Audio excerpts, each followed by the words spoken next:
આજની આપણી ચર્ચા શ્રદ્ધા, ઇતિહાસ અને એક એવી દિવ્ય યાત્રા વિશે છે જેણે સદીઓથી લાખો લોકોને પ્રેરણા આપી છે.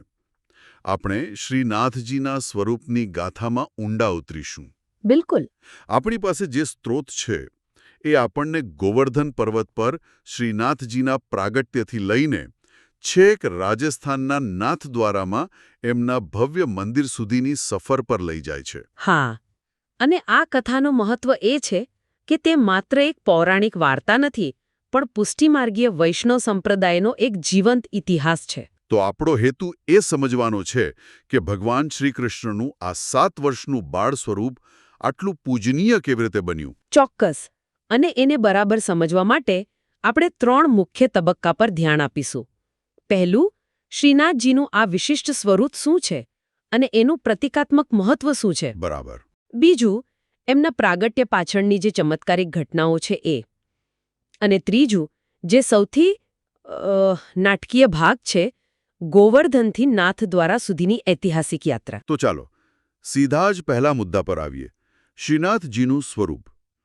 જ્યારે આપણે શ્રીનાથજી વિશે વિચારીએ છીએ ત્યારે ખૂબ જ વિશિષ્ટ છબી મનમાં આવે છે.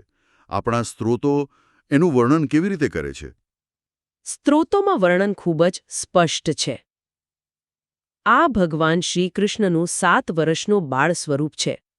શ્યામ વર્ણની આ મૂર્તિમાં એમનો ડાબો હાથ ઊંચો ઉપાડેલો છે. જાણે ગોવર્ધન પર્વત ધારણ કર્યો હોય. બરાબર. અને જમણો હાથ કમર પર છે.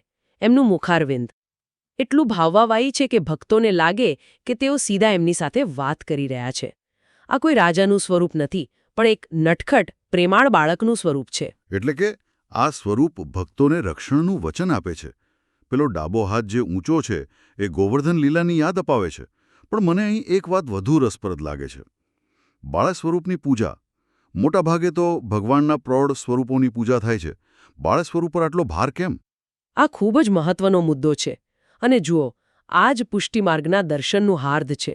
બાળ સ્વરૂપની પૂજા કરવાથી ભક્ત અને ભગવાન વચ્ચેનો સંબંધ જ બદલાઈ જાય છે. કેવી રીતે? અહીં ભક્ત દાસ નથી, પણ પાલક બની જાય છે, માતા યશોદાની જેમ. એટલે ભક્તિમાં ભય કે વિધિવિધાનનું સ્થાન પ્રેમ, વાત્સલ્ય અને સેવા લઈ લે છે. ઓહ! ખરેખર તો આ માત્ર એક સંપ્રદાયની સ્થાપના નહોતી. આ તો ઈશ્વર સાથેના સંબંધને ફરીથી વ્યાખ્યાયિત કરવાનો પ્રયાસ હતો. એ સમયની કર્મકાંડી ભક્તિથી અલગ અહીં ભગવાનને એક ઘરના સભ્ય તરીકે સ્થાપિત કરવામાં આવ્યા. આ તો ભક્તિના સંબંધને સંપૂર્ણપણે ઉલટાવી દે છે. ખૂબ જ રસપ્રદ. તો હવે સવાલ એ થાય છે કે આ અનોખું સ્વરૂપ પૃથ્વી પર આવ્યું કઈ રીતે? એની પાછળની કથા તો આનાથી પણ વધુ ચમત્કારિક છે, ખરું ને? ચોક્કસ. કથા મુજબ જે દિવસે શ્રી વલ્લભાચાર્ય મહાપ્રભુજીનો જન્મ થયો તે જ દિવસે ગિરિ ગોવર્ધન પર શ્રીનાથજીના ડાબા હાથનું પ્રાગટ્ય થયું. પણ તેની જાણ કોઈને તરત ન થઈ. એની પહેલી નિશાની પ્રકૃતિ દ્વારા મળી. પેલી ગાયની વાર્તા, બરાબર? હા. વ્રજમાં સદુ પાંડે નામના એક બ્રાહ્મણ હતા. એમની પાસે ઘુમર નામની એક ગાય હતી. ઘુમર. આ ગાય દરરોજ ગોવર્ધન પર્વત પર એક ચોક્કસ જગ્યાએ જતી અને ત્યાં ઊભી રહેતા જ એના આંચળમાંથી આપમેળે દૂધની ધારાઓ વહેવા લાગતી. વાહ! જાણે તે કોઈ અદૃશ્ય શક્તિનો અભિષેક કરી રહી હોય. આ ઘટનાએ વ્રજવાસીઓને આશ્ચર્યમાં મૂકી દીધા. આ એ જ બતાવે છે કે દૈવી શક્તિને મનુષ્ય પહેલા નિર્દોષ પશુઓ અને પ્રકૃતિ ઓળખી લે છે.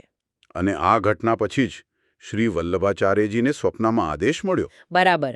ઘણા વર્ષો પછી જ્યારે શ્રી વલ્લભાચાર્યજીએ વ્રજની યાત્રા કરી ત્યારે એક રાત્રે ભગવાન શ્રીકૃષ્ણે એમને સ્વપ્નમાં દર્શન દીધા અને કહ્યું, વલ્લભ, હું ગોવર્ધન પર પ્રગટ થયો છું.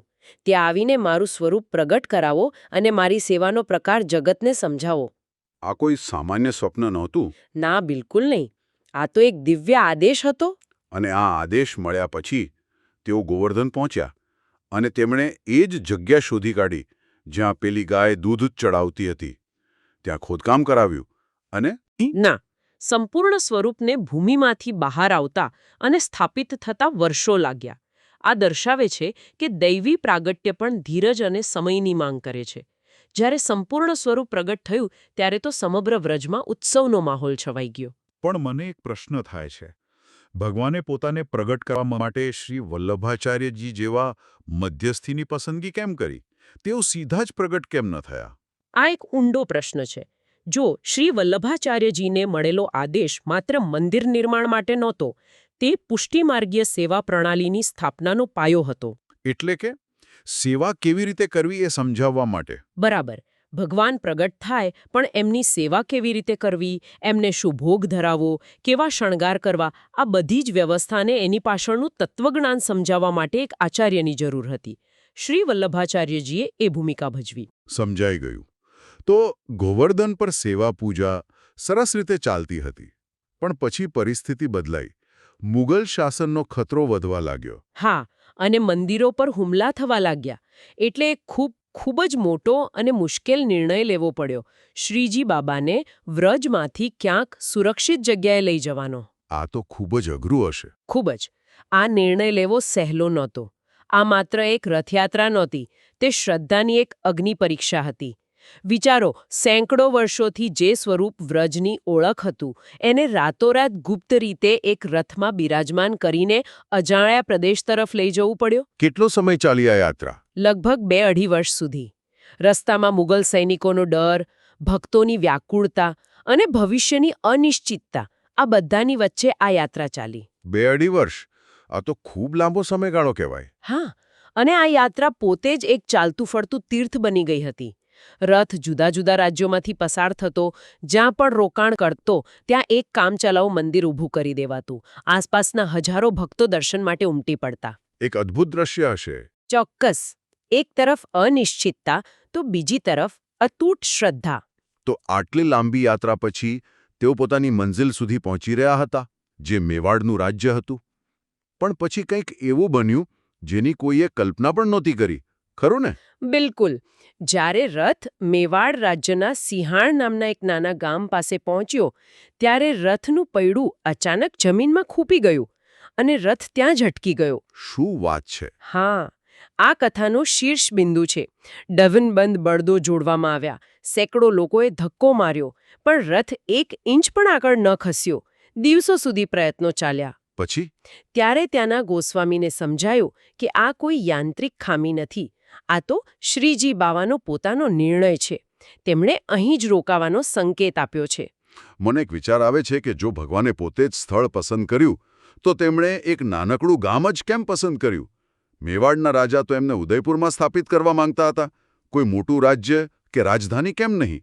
આ ખૂબ જ તાર્કિક પ્રશ્ન છે, અને સ્ત્રોતોમાં આનો સીધો જવાબ નથી, પણ એના ઘણા અર્થઘટન થઈ શકે છે.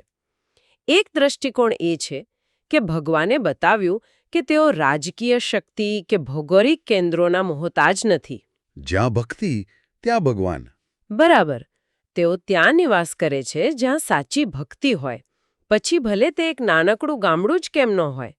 બીજું, સિંહાળ ગામ ગોવર્ધનની જેમ જ શાંત અને પ્રકૃતિની નજીક હતું. આ ઘટનાને કારણે જ તે સ્થળ નાથદ્વારા એટલે કે ભગવાનનું પ્રવેશ દ્વાર તરીકે ઓળખાયું. અને પછી ત્યાં ભવ્ય મંદિરનું નિર્માણ થયું. હા, મેવાડના તત્કાલીન મહારાણા રાજસિંહે સંપૂર્ણ સુરક્ષાની ખાતરી આપી. તેમણે તો એમ કહ્યું હતું કે 1 લાખ રાજપૂતોના માથા કપાયા વિના કોઈ શ્રીનાથજીની મૂર્તિને સ્પર્શ પણ નહીં કરી શકે. વાહ! એમના સહયોગથી મંદિરનું નિર્માણ થયું, જે વર્ષ 1728માં પૂર્ણ થયું. અને ત્યારથી આજ સુધી નાથદ્વારા શ્રીનાથજીનું મુખ્ય નિવાસસ્થાન બની ગયું છે. પણ મને અહીં ફરી એક પ્રશ્ન થાય છે. શ્રીનાથજીનું મૂળ પ્રાગટ્ય તો ગોવર્ધન પર થયું, જે વ્રજભૂમિનો હિસ્સો છે. તો પછી મેવાડ જેવા એક અલગ સાંસ્કૃતિક પ્રદેશમાં એમની સ્થાપના થવાથી પૂજા પદ્ધતિમાં કોઈ ફેરફાર આવ્યો? આ ખૂબ જ સૂક્ષ્મ અવલોકન છે. અને રસપ્રદ વાત એ છે કે ભલે શ્રીનાથજી ભૌગોલિક રીતે મેવાડમાં સ્થાયી થયા, પણ એમની સેવાનો આત્મા આજે પણ વ્રજનો જ છે. એટલે કે મંદિરમાં બોલાતી ભાષા વ્રજ ભાષા છે. ભોગમાં બનતી વાનગીઓ વ્રજની પરંપરા મુજબની છે. અને ગવાતા કીર્તન પણ વ્રજના ભક્તો દ્વારા રચાયેલા છે. મતલબ, નાથદ્વારાએ મેવાડમાં એક નાનકડું વ્રજ જ વસાવી દીધું છે. અદ્ભુત. તો ચાલો હવે વર્તમાન પર આવીએ. નાથદ્વારામાં આજે જે સેવા પદ્ધતિ છે, જેને અષ્ટયામ સેવા કહેવાય છે, એની વિશિષ્ટતા શું છે? અષ્ટયામ સેવા એ પુષ્ટિમાર્ગીય દર્શનનું જીવંત સ્વરૂપ છે. દિવસને 8 પ્રહરમાં વહેંચીને દરેક પ્રહરમાં શ્રીનાથજીની અલગ અલગ સેવા કરવામાં આવે છે. આ કોઈ પૂજાવિધિ નથી, પણ એક જીવંત બાળકના લાલન પાલનની દિનચર્યા છે. બરાબર, એકદમ એ જ. શું તમે એના થોડા ઉદાહરણ આપી શકો? મંગળા, શૃંગાર, એ બધું? જરૂર. દિવસની શરૂઆત મંગળા દર્શનથી થાય છે, જેમાં શ્રીજીને પ્રેમથી જગાડવામાં આવે છે. પછી આવે શૃંગાર, જેમાં એમને સુંદર વસ્ત્રો અને આભૂષણોથી સજાવવામાં આવે છે. બપોરે રાજભોગમાં મુખ્ય ભોજન અર્પણ થાય છે અને રાત્રે શયન દર્શનમાં એમને પોઢાડવામાં આવે છે. અને દરેક સેવાનો સમય, શણગાર, ભોગ બધું ઋતુ પ્રમાણે બદલાતું રહે છે? હા, ઋતુ અને તહેવાર પ્રમાણે દરેક વસ્તુ બદલાય છે. આ સતત જોડાણ ભક્તિને જીવનનો એક અભિન્ન અંગ બનાવે છે, કોઈ અલગ પ્રવૃત્તિ નહીં. તો આ બધી માહિતીને અંતે જોડીએ તો શ્રીનાથજીની આખી કથાનો સાર શું છે? જુઓ, સાર એ છે કે આ કથા શ્રદ્ધાની શક્તિની છે. તે બતાવે છે કે અતૂટ ભક્તિ રાજકીય સંકટો અને ભૌગોલિક અવરોધોને પાર કરી શકે છે. બીજું, તે ઈશ્વર સાથેના અંગત સંબંધનું મહત્વ સમજાવે છે, વાત્સલ્ય અને પ્રેમનો સંબંધ. અને ત્રીજું? તે એક જીવંત પરંપરાની ગાથા છે, જે 500 વર્ષ પછી પણ એટલી જ ઊર્જા સાથે ચાલી રહી છે. શ્રીનાથજી માત્ર પથ્થરનું સ્વરૂપ નથી. સ્ના નંદલાલ છે. આ કથા ગોવર્ધનની ટેકરીઓથી શરૂ થઈ, વ્રજના માર્ગો પરથી પસાર થઈ અને અંતે નાથદ્વારાના મંદિરમાં આજે પણ જીવંત છે. અને અંતે એક વિચારવા જેવી વાત મૂકીને હું સમાપન કરીશ. આપણા સ્ત્રોતોમાં એક સુંદર ઉલ્લેખ છે કે દરેક દર્શન ભક્તોને વ્રજ અને નાથ દ્વારા વચ્ચેના દિવ્ય સેતુ સાથે જોડાય છે. આના પરથી એક પ્રશ્ન થાય છે. ભલે શ્રીનાથજીની ભૌતિક યાત્રા સદીઓ પહેલા પૂર્ણ થઈ ગઈ હોય, પણ શું આજે પણ દરેક ભક્ત જ્યારે નાથદ્વારામાં એમના દર્શન કરે છે, ત્યારે તે પોતાની આંતરિક ચેતનામાં ગોવર્ધનથી નાથદ્વારા સુધીની શ્રદ્ધા અને સમર્પણની એ યાત્રાને ફરીથી નથી જીવતો? ખૂબ જ ઊંડો વિચાર છે. કદાચ સાચી ભક્તિ એ સમય અને સ્થળથી પર એક એવો અનુભવ છે જે ભક્તને સીધો જ ભગવાનની લીલા સાથે, એમના ઇતિહાસ સાથે અને એમના પ્રેમ સાથે જોડી દે છે.